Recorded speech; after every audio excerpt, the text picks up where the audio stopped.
we are live today. So we are going to start now. Okay. So good morning. Good morning. Good morning. Thank you for the energy. So welcome to Communitas. I am Monica, and this is week 44, and we have a few more weeks for Christmas. So, So last week I have said this is a health month. Let's go with the health month. And I want to remind you one more health care. You need to take care of yourself every day. You need this thing very essential, which is called prayer. Yeah, you agree with me? Yeah, we need prayer, and which is very essential. And I'm going to share you a bit of my life where prayer was really important. So I was very little, 6 months old, and this happened when I was 6 months old to me.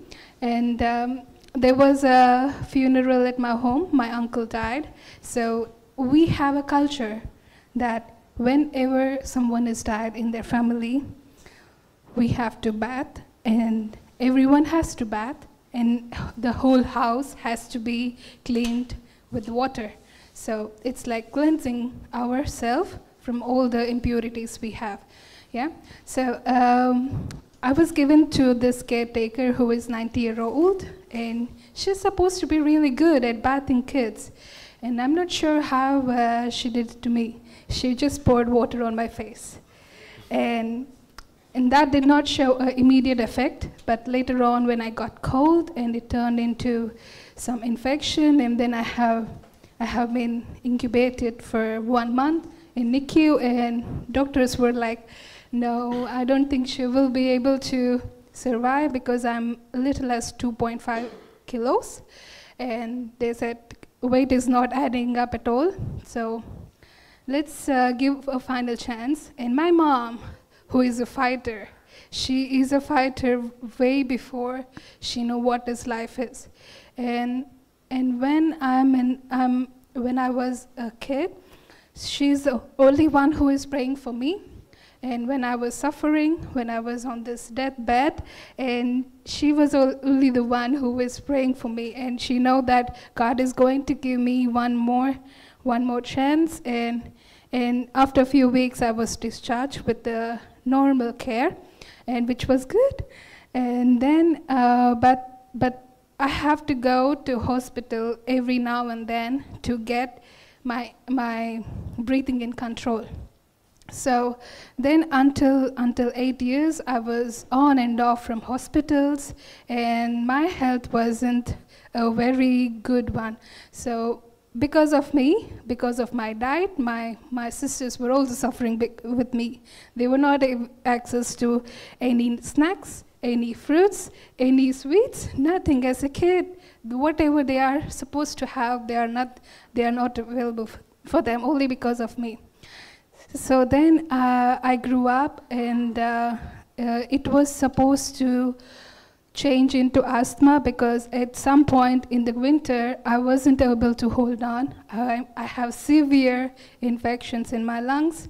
I have cold, cough, temperature. I was very lean. I was like, I can't even walk. So at that time, my mom was like, God, I give you this girl one more time in your hands. Please do whatever you can. She is a prayerful woman, and she is running a church right now. She is helping families of 60 members, and that's her faith, and that's her prayers, which I am here right now. I came to a cold country. I beat all the odds. She was even surprised that I chose a cold country, and she was so worried that I won't be able to survive for 1 year. Believe me, I was not sick at all. For 1 year whole here, I was not sick until I got ice cream, and that's the reason I got sick. So God's grace, I'm so strong only because of my mom's prayer. So this is your reminder. Pray for one another. Yeah, pray for each other. You do not know what they are suffering, but just pray. Pray for your friends, pray for your enemies, pray for everyone you love. Take name by name in your prayer. I'm sure it will work in some way in their life. So on this note, let's start. Leon, Praveen, and Bemi will help us with worship, and Mark will take us through the sermon. So, our gracious Heavenly Father, thank you for this wonderful church we have around, wonderful community, we have wonderful friends. We have gathered here one more day to listen to you, have more wisdom, and have more light in our lives, Lord. Lord, speak to us as we are here, Lord, and help us take something with us when we are living. And I ask in the mighty precious name of our Savior Jesus Christ. Amen. And just like Monica said, we want to pray, but now to our Lord, because He's great, He's the greatest. And so if you want and can, please stand up. I want to encourage you to really sing with. I know not every voice is perfect, mine is also not perfect, but there's a great verse in the Bible in 1 Samuel 16, verse 7. People look at the outward appearance, but the Lord looks at the heart. And even if you don't hit every note, I don't also, but if you sing from your heart to the Lord, I think it's the real worship. And so I encourage you, sing with us for the first song, Come, Now's the Time to Worship.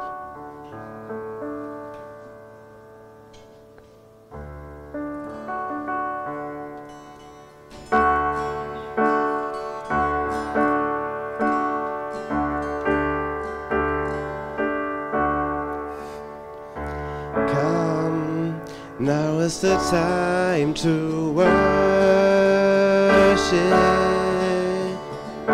Come.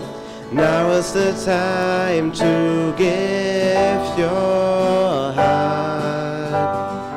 Come, just as you are to worship. Come, just as you are before your God. Come. One day every tongue will confess you are God. One day every knee will bow. Still the greatest treasure remains for those who gladly choose you now.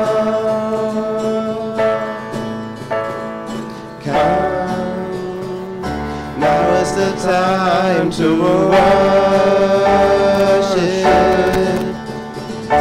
Come, now is the time to give your heart. Come, just as you are to worship. Come, just as you are before your God. Come. Willingly we choose to surrender our lives. Willingly our knees will bow. With all our hearts, our mind and strength, we gladly choose you now.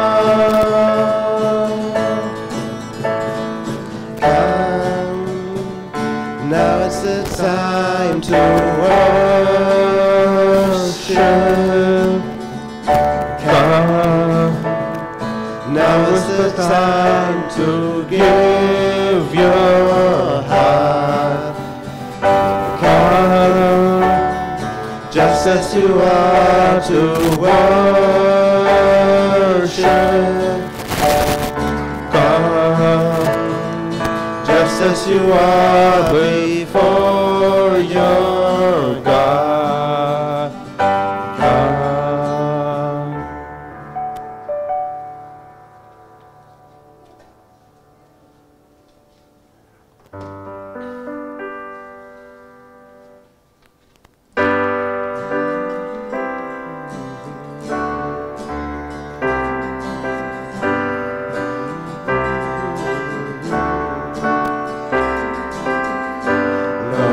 lift your name on high. Lord, I love to sing your praises.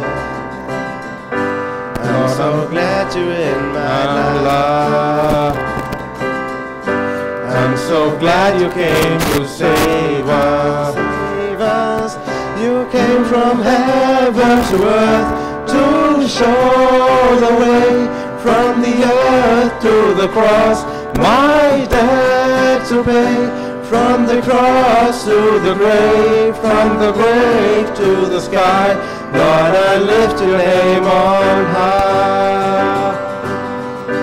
Lord, I lift your name on high. Lord, I love to sing your praises. I'm so glad you're in my life. I'm so glad you came to save us. Save us. You came from heaven to earth to show the way, from the earth to the cross, my debt to pay. From the cross to the grave, from the grave to the sky, Lord, I lift your name on high.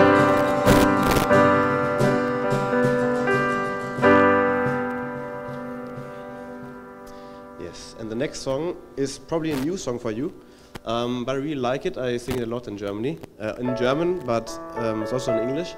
The song is Make Room, and the chorus is, I will make room for you to do whatever you want to.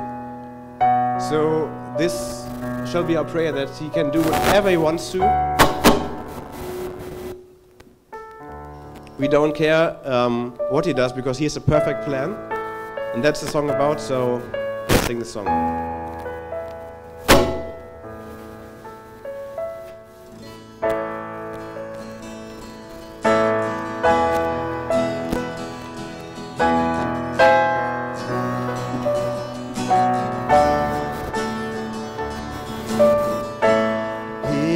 Where I lay it down, every burden, every crown. This is my surrender, this is my surrender. Here is where I lay it down, every lie and every doubt. This is my surrender, this is my surrender. And I will make room for you to do whatever you want to do whatever you want to, and I will make room for you to do whatever you want to do whatever you want to. Here is where I lay it down, every burden, every crown. This is my surrender, this is my surrender. Here is where I lay it down, every lie and every doubt. This is my surrender, and I will make room for you to do whatever you want to do whatever you want to, and I will make room for you do whatever you want to do whatever you want to.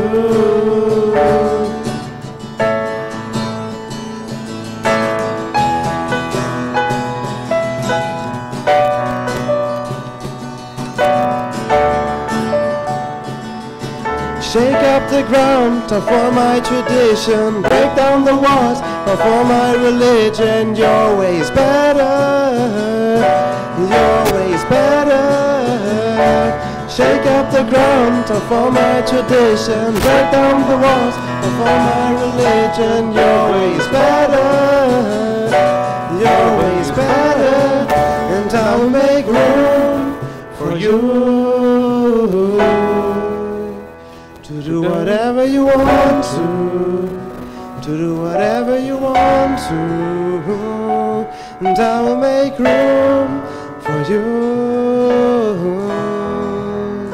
to do whatever you want to do whatever you want to. Here is where I lay it down. You are all I'm chasing now. This is my surrender.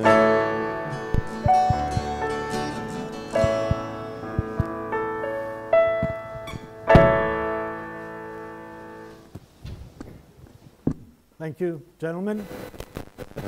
There's seats right up front here. I know these are not prime seats, but they're the best seats in the house right now.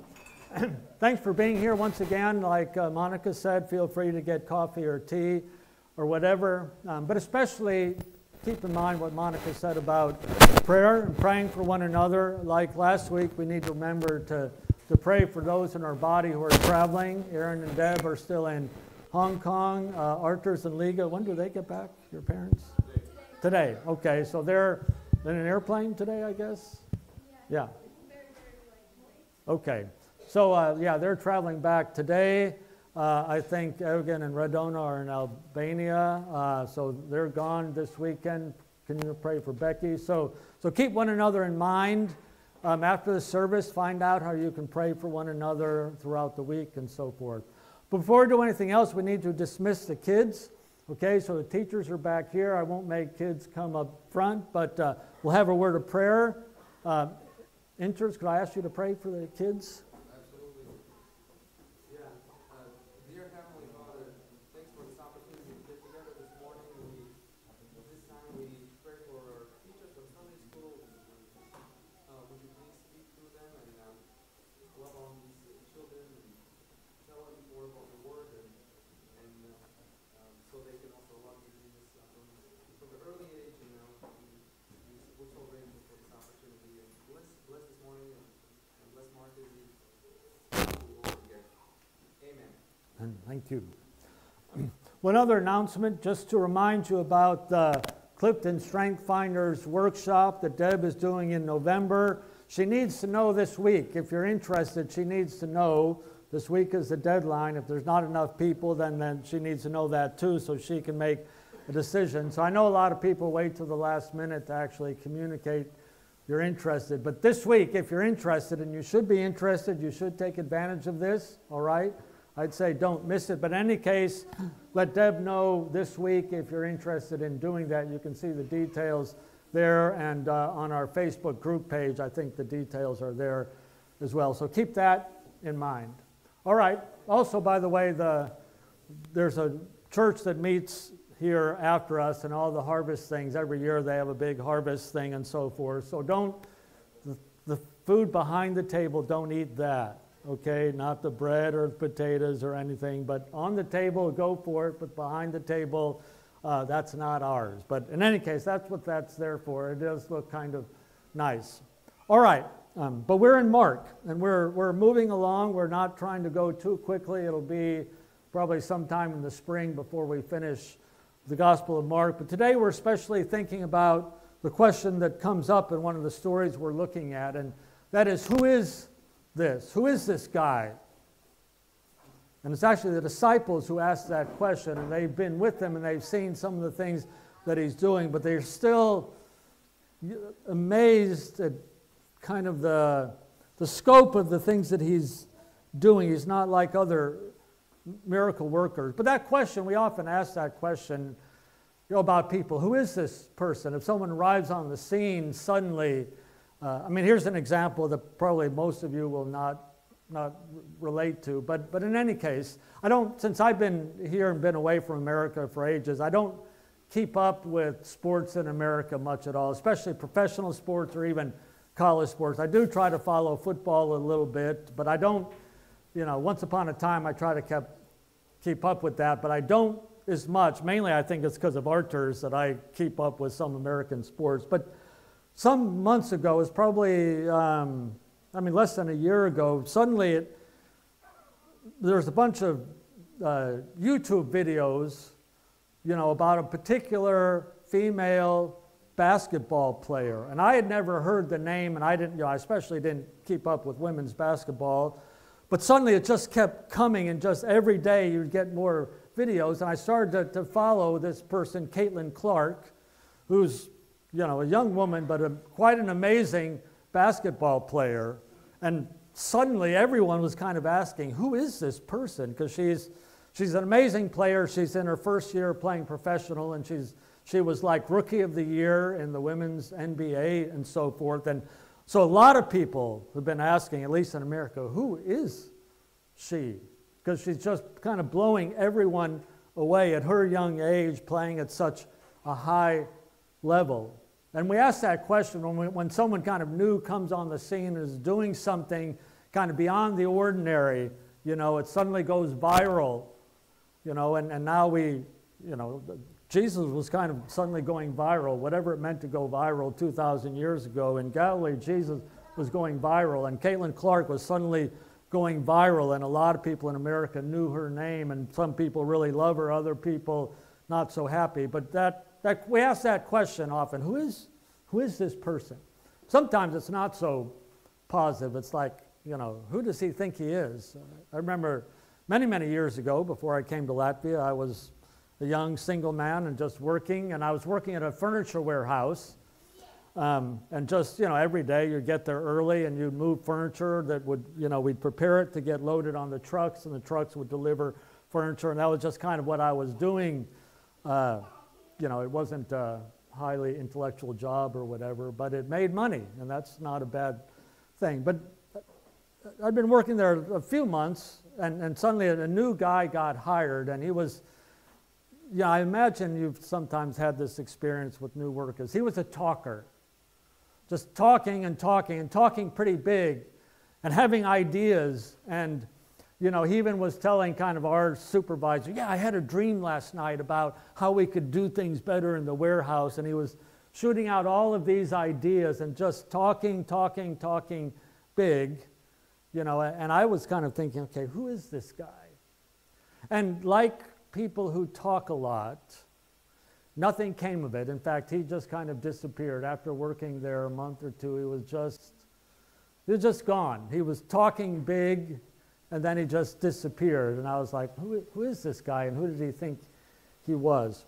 But this is a critical question as we look at the life of Jesus and the story of Jesus in the Gospel of Mark. I gave this outline some weeks ago of the major parts of the Gospel of Mark. The first few verses, kind of the CV or the resume of the king, kind of a summary of who he is and his background and his credentials of this guy, Jesus Messiah, who arrives on the scene. And then the next big section is the question of who is this man? And we've got a few more stories to look at that are going to focus on who he is, and Mark tells these stories so that we will draw the right conclusion based on the evidence about who he is. So that's going to lead up to this central part, just a few chapters that are going to emphasize what he has come to do.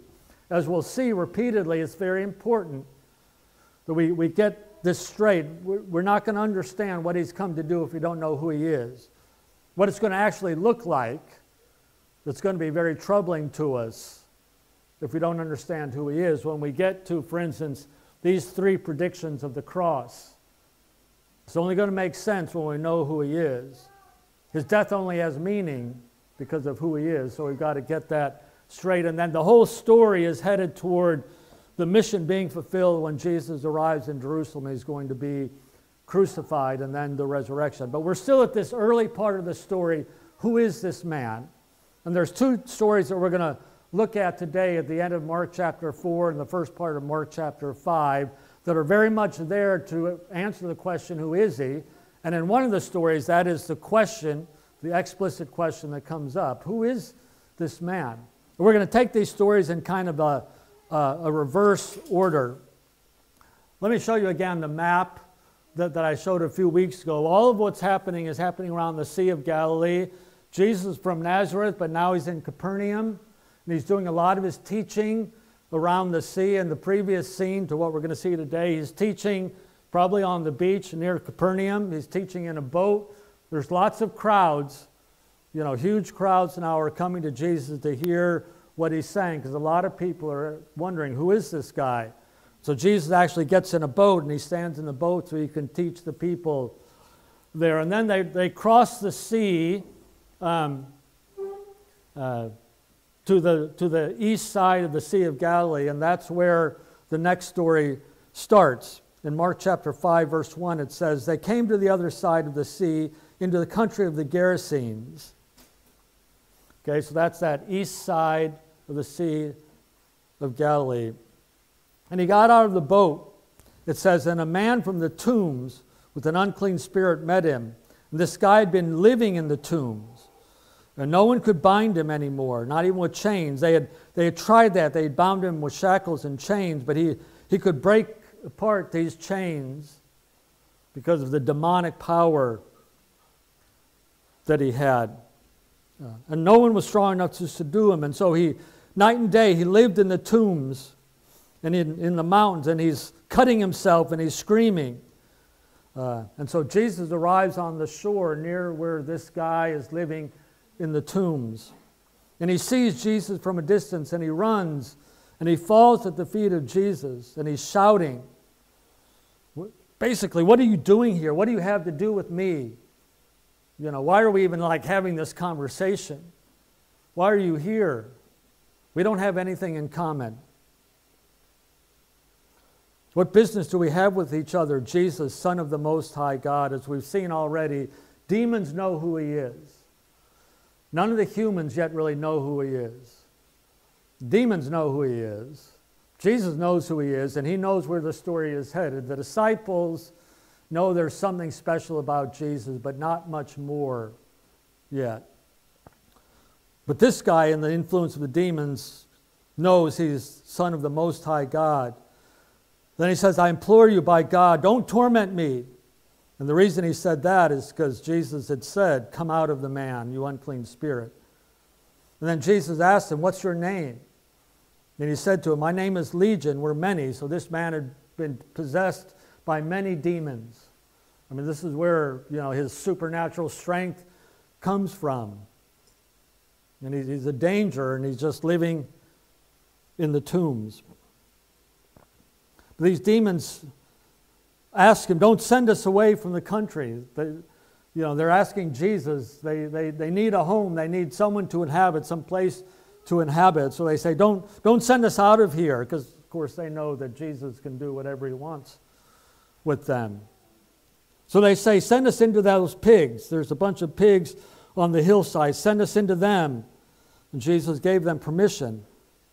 And the demons came out of the man, these unclean spirits, and they went into the pigs, and the pigs rushed down into the sea, and they drowned themselves, all these 2,000 or more pigs. It says the herdsmen ran away, and they reported in the city and the country. So they ran around just telling people what had happened. So more people were coming now. And they came to Jesus, and they observed the man. Now, they knew who this guy was. They knew he was a danger. I'm sure this was one of those guys that they warned their kids, don't, if you get in trouble, he's going to get you, or don't walk around at night. Don't go near the tombs, because there's that dangerous guy there. I'm sure everyone kind of knew about this demon-possessed man living in the tombs. And so they came and they observed the man. But now they see him, he's sitting down, clothed and in his right mind. He's sitting down, he's clothed, he's in his right mind. He is at peace, this man. But they became frightened. These people were frightened. I mean, surely they were frightened when, when he was shouting in the tombs. But now they're actually frightened. And those who had seen it described to them how it happened to the man and all about the pigs. And so they began to implore him to leave their region. This is kind of not the main point of what I want to say today, but this is maybe a good, gentle reminder about Jesus and the reality about Jesus. He is Lord. And when he comes, he is going to change some things. we're not going to be allowed to just continue on like we have, not even in our church life necessarily. He's going to change us, and he's going to change our environment, and change is hard. And these people have been delivered from this dangerous guy, but they can't handle more change. And instead of being grateful, they're like, please leave. Instead of finding out what more Jesus could do for them, they don't want their lives completely put into different order anymore. I think this is often a temptation for people. I mean, in this part of the world, some countries that were communist, up until the fall of the Berlin Wall and the collapse of the Soviet Union, they had communist governments, and then they were all free and they were excited, and it ended up being that sometimes some of those countries voted back in more communist kind of leadership because the changes were too much. Even though the changes were good, some people I'd rather have the kind of not perfect, but just the same. I just can't handle changes, and I'd rather, even if I think the changes are going to be better, I'm afraid, and I don't want things to change. I figured out the system. I know how to handle the system. Let's just keep things the same.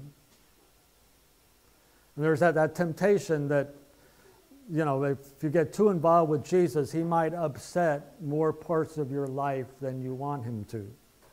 Probably all of us here know that we need Jesus, and we need Jesus to fix some things that are broken.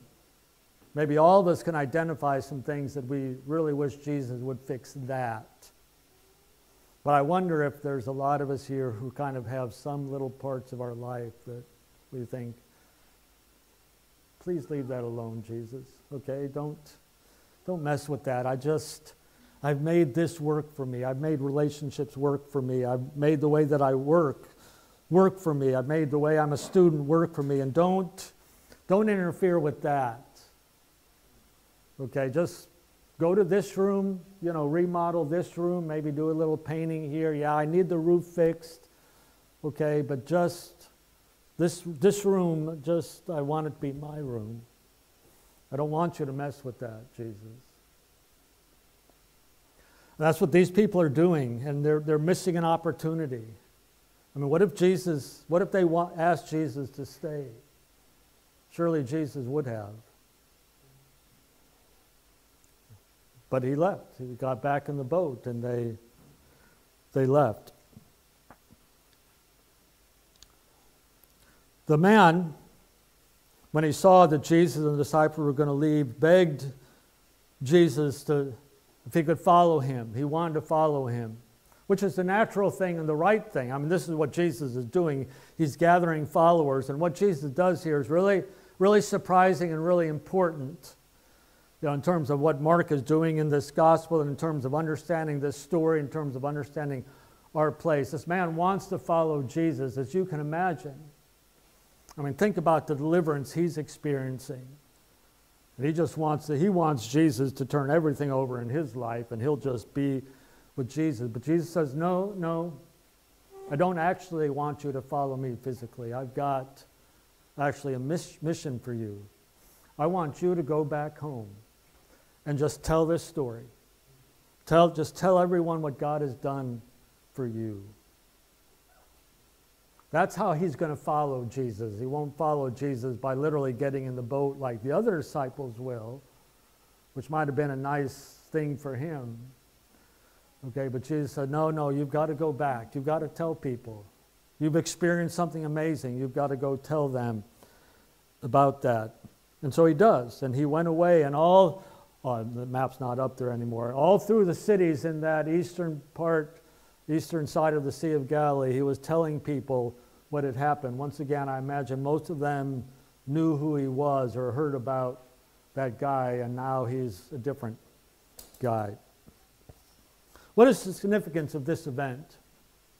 Jesus has come to restore wholeness and holiness to defiled, defeated people. wholeness and holiness, making us whole people. Like I keep emphasizing, He's fixing everything that is broken. There are many parts of us that are broken. Certainly our relationship with God is, but our minds and our hearts and even our bodies are broken and bent towards certain behavior. And He's come to fix that, to make us whole people, the kind of people we want to be, and holy people in the breadth of what that word holy means, not just pious or doing religious things, but completely set apart to God and set apart to God's purposes. And He's doing this for defiled, defeated people. This is one of the ways in which we can read ourselves into this story. We're not quite like that man who had a legion of demons in him, thankfully. But we are, or have been, defiled people or defeated people. We're desperate people. We're depressed people, discouraged people. Is there anyone here who's not been discouraged? Is there anyone here who's not felt defeated at some point in your life? I mean, all of us are there. There's parts of us that are not healed and not whole, and Jesus come to bring wholeness and holiness to these people. By the way, this region was largely a Gentile region. That's why there's all the pigs. Okay, it's largely Gentiles.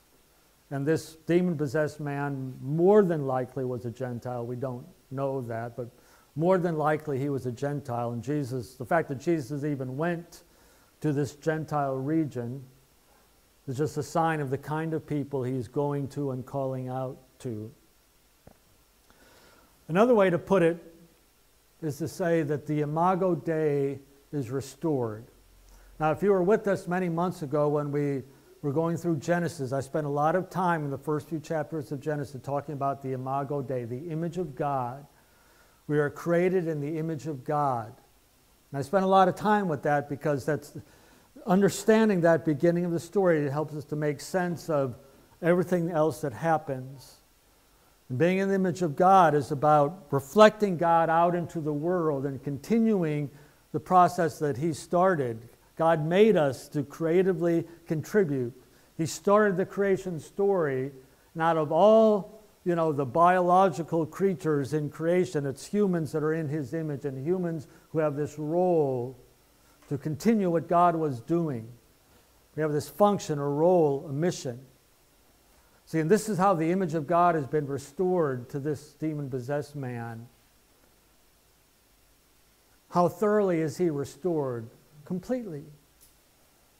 The image of God is restored in him. He even, once again, has a mission. Maybe even before he was demon-possessed, he didn't have a mission or a role. He might have been another one of those no ones. But now he's on a mission of the King. He is the first ambassador that the King sends out. The disciples aren't going to get sent out till Mark chapter 6. This is the first one. This is the first missionary that Jesus sends out. This guy. This is how thoroughly he's been healed and made whole, and how much the image of God has been restored to him. The story fits in with the story of the Bible, all the way back to the book of Genesis. We're created in the image of God, and sin marred that and twisted it and broke it, but Jesus is fixing it, all of it. Then the story before that, I'm doing these stories in a different order to help us to see how they fit together. The end of Mark chapter 4 says, on that day when evening came, he said, let's go over to the other side. He's been spending all day teaching from the boat, and to the people on the side, and he said, let's go over. And so they leave the crowd.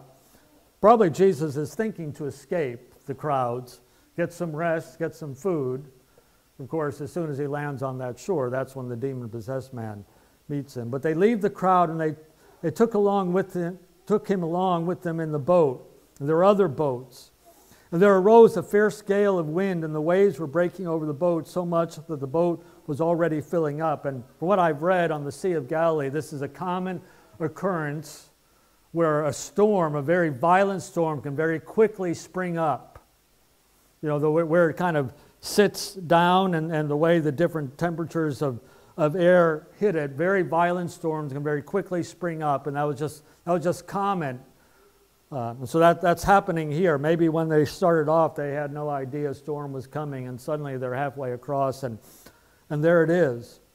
A fierce gale of wind, and the waves were breaking over the boat, so much that it was already filling up. Jesus was in the back, asleep on a cushion.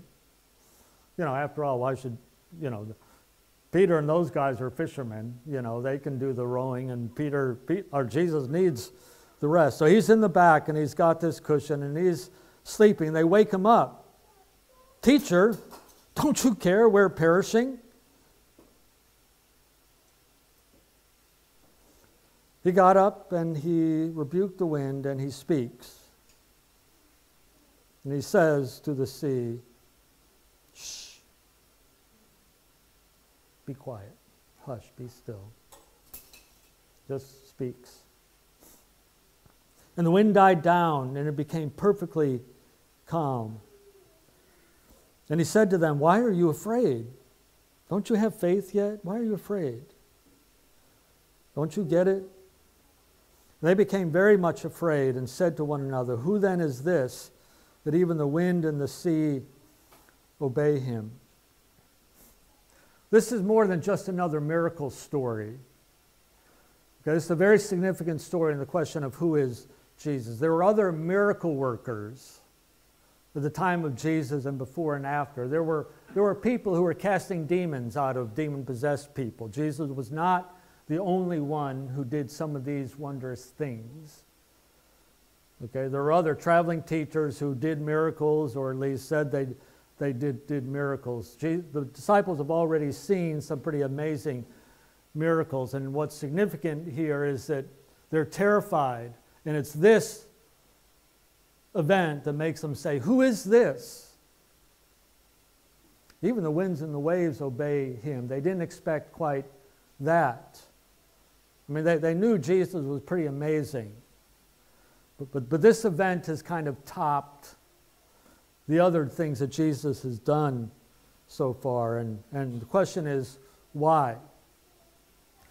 And there's an Old Testament background to this that shows the significance the disciples are aware of.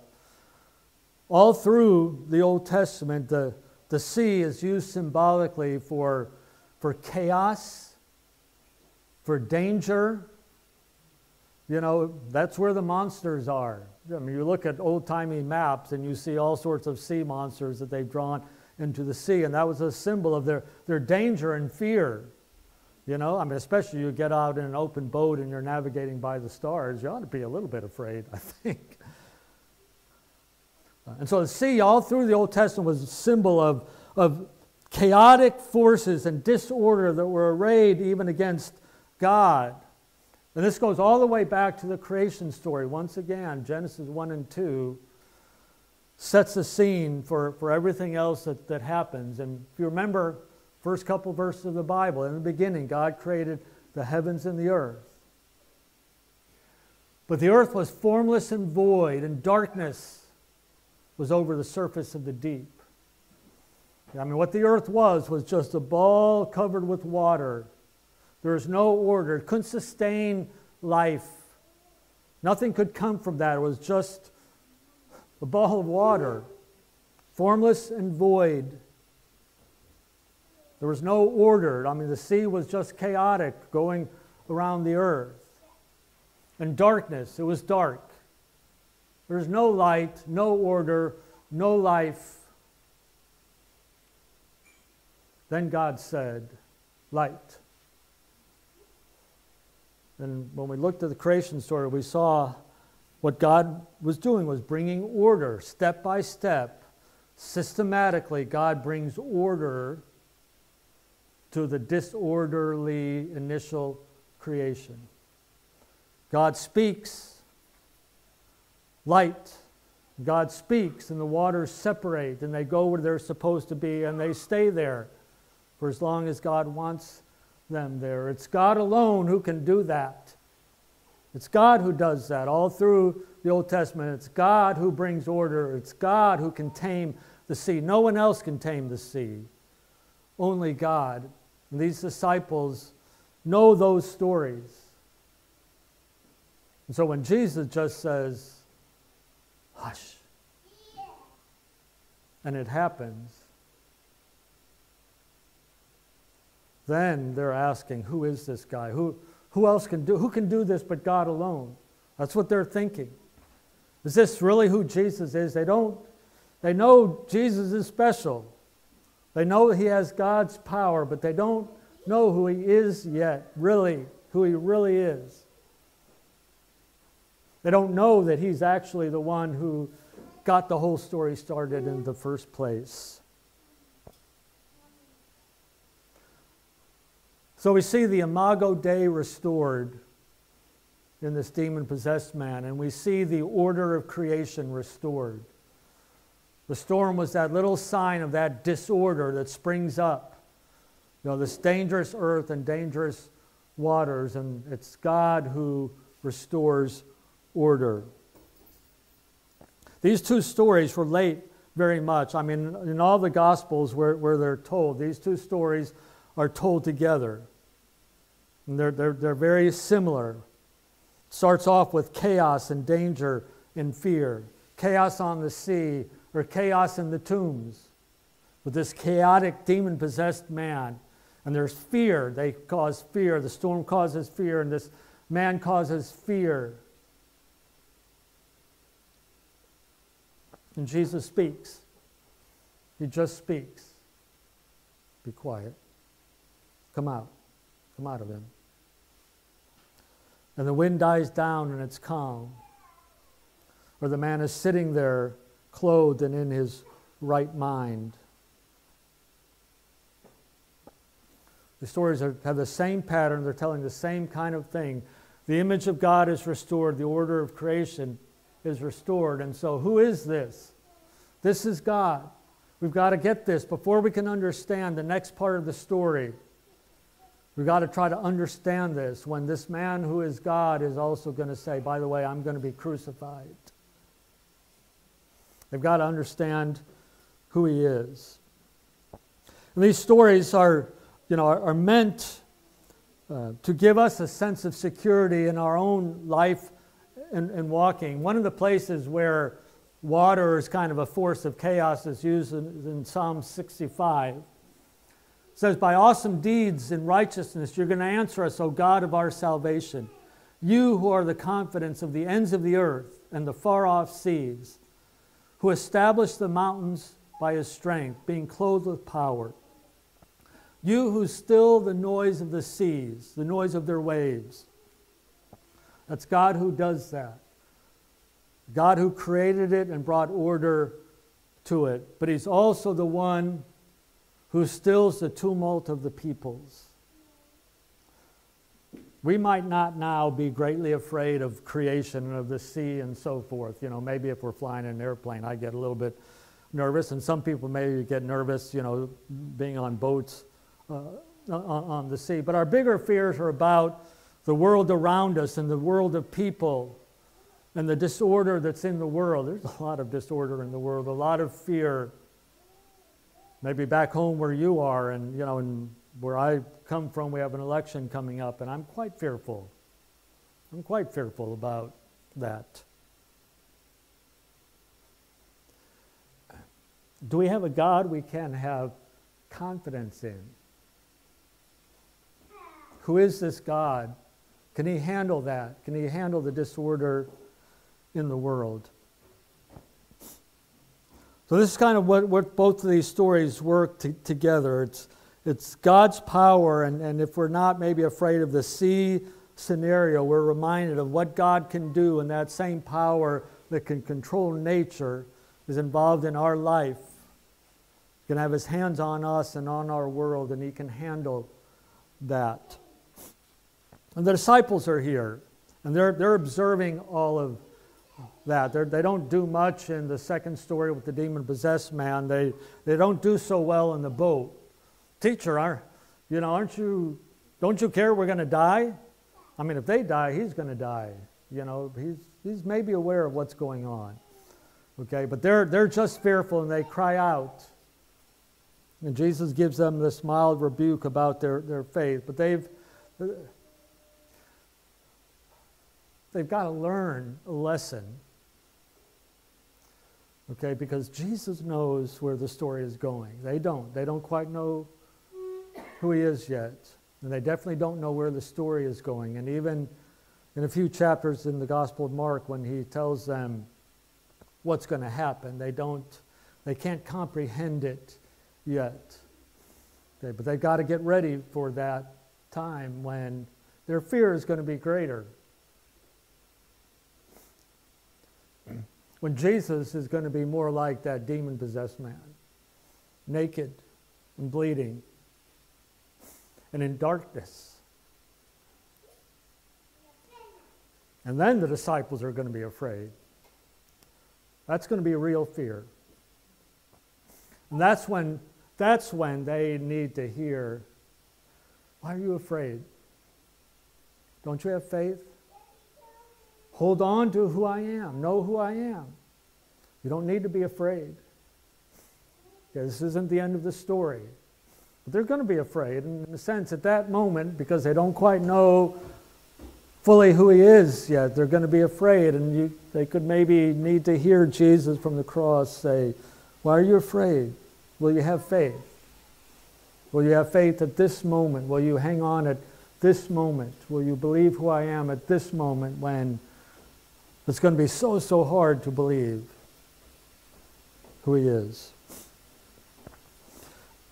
And Jesus' voice needs to still speak to us, and we need to hear him say, be quiet. Shh, it's okay.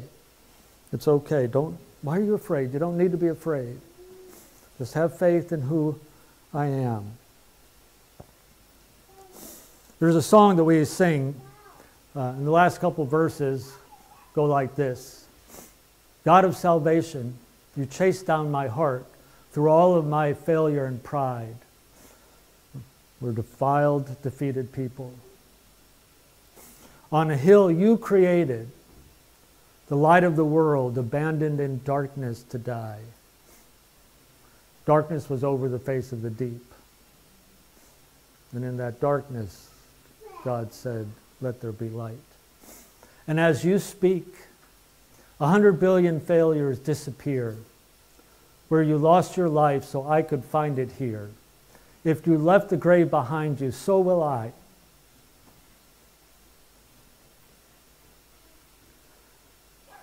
I can see your heart in everything you've done. Every part designed in a work of art called love.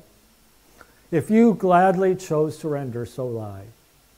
I can see your heart 8 billion different ways. You know what that's referring to. I checked the world population this morning. It was just under 8.2 billion people.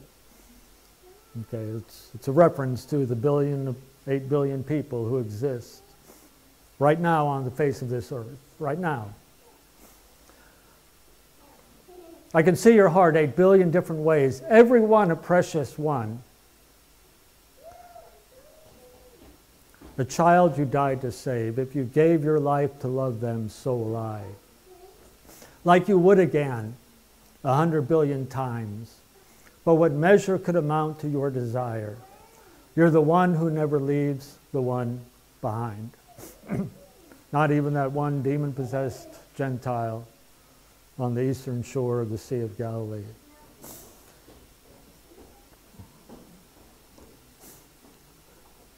Lord, we are often afraid,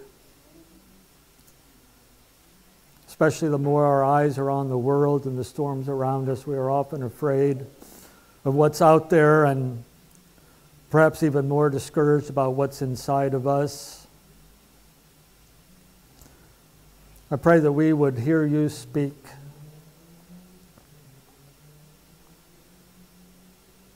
May we hear your words. May we pay attention to your words. Perhaps we're afraid and defeated because we're just not listening. Lord, help us to listen. Help us to see you Help us to hold on to you in the storms that are inside and outside. Thank you that you have come to us. You took your boat to our shore, and you got out, and you walked toward us. Thank you for showing your love to us. Amen. We're going to sing this song now.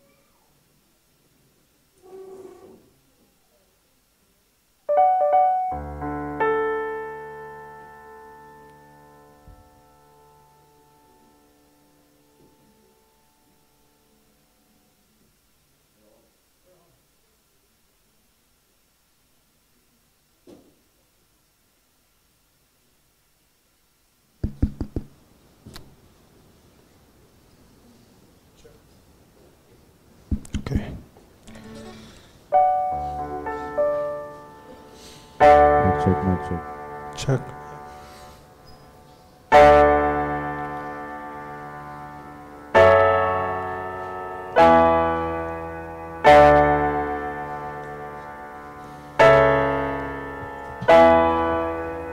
God of creation, there at the start, before the beginning of time.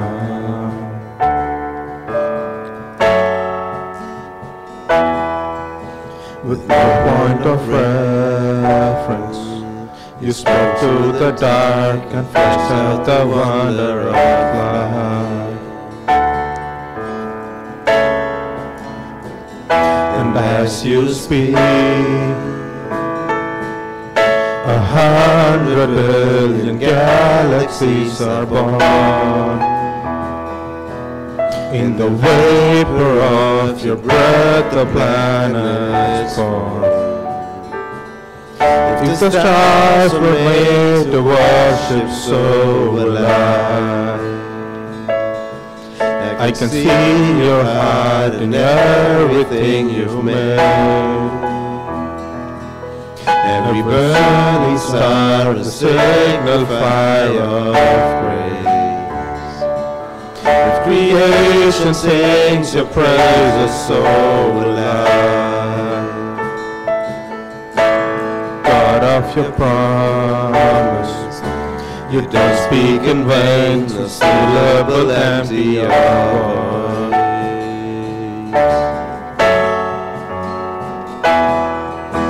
For once you have spoken, all nature and science follow the sound of your voice. And as you speak, 100 billion creatures catch your breath, evolving in pursuit of what you said. If it all reveals your nature, so will I. I can see your heart in everything you say. Every painted sky, you canvas of your grace. If creation still obeys you, so will I.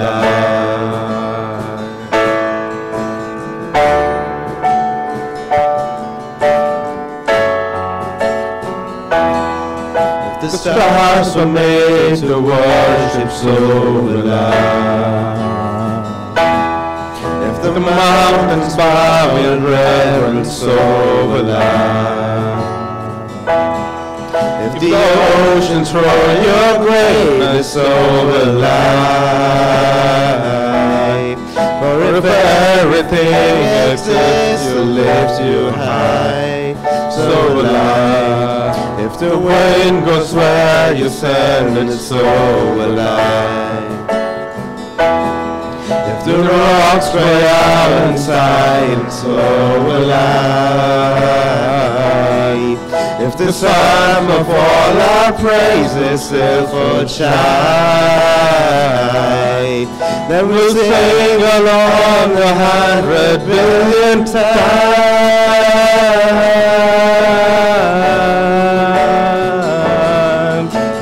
Oh,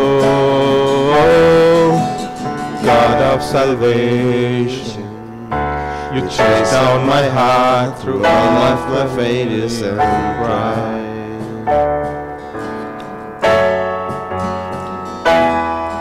On a hill you created the light of the world, abandoned the darkness to die. And as you speak, 100 billion failures disappear. Lost to life so I could find it here. If you left your grave behind you, so will I. I can see your heart and everything you've done. Every part designed, the work of art called love. If you gladly chose surrender, so will I. I can see your heart in a billion different ways. Every precious one, the child you died to save. You gave your life to laugh, and so will I. Like you would again 100 billion times. No measure could amount to your desire. You're the one who never leaves the one behind.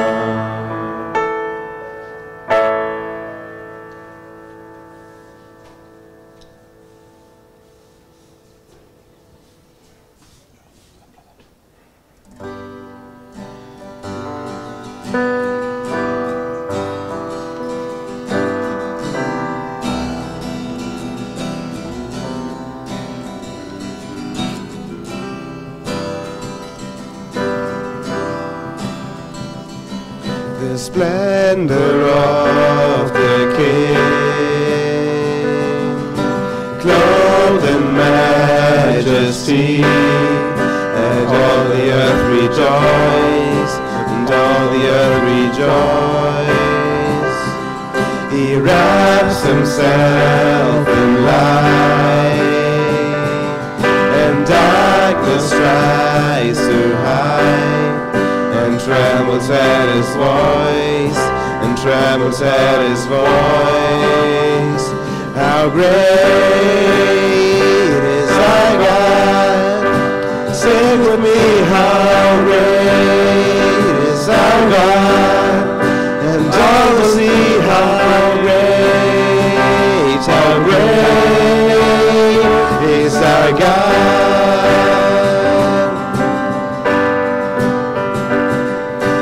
Age to age he stands, and time is in his hands, beginning at the end, beginning at the end. The Godhead three in one, Father, Spirit, Son, the Lion and the Lamb, and the Lamb. How great is our God?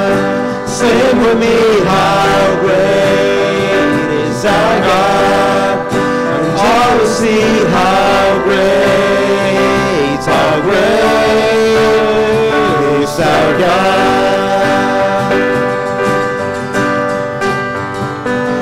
His name above all names, He is worthy of our praise.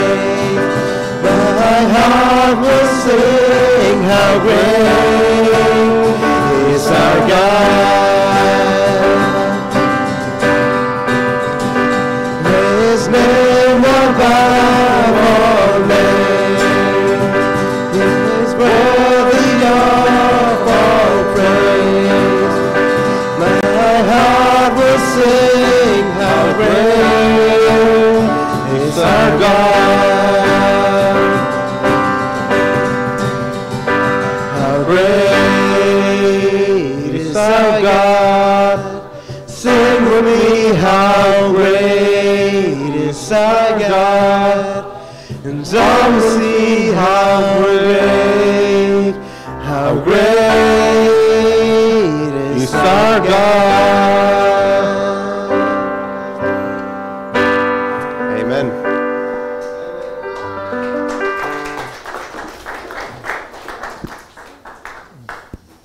Maybe tell that to someone today that you meet, how great your God is, what He's done for you.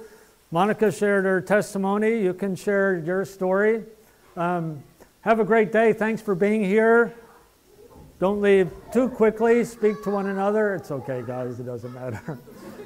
My face doesn't have to be at the end of the live stream. But again, thank you for being here. Have a great afternoon. God willing, see you next Sunday.